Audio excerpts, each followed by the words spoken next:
সরকারের চাকরি করি আমি।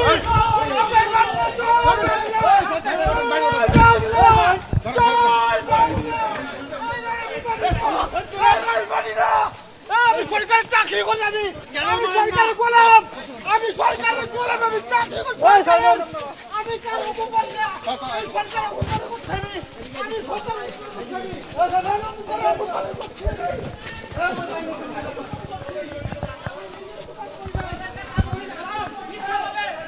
আমাদেরকে ফাঁসাইছে, টাকা দিতে পারি নাই জন্য তার ভাই তারেক আমাদের কাছে কোটি টাকা চাইছিল, আমরা টাকা দিতে পারি না, আজকে আমরা আসামি হয়েছি।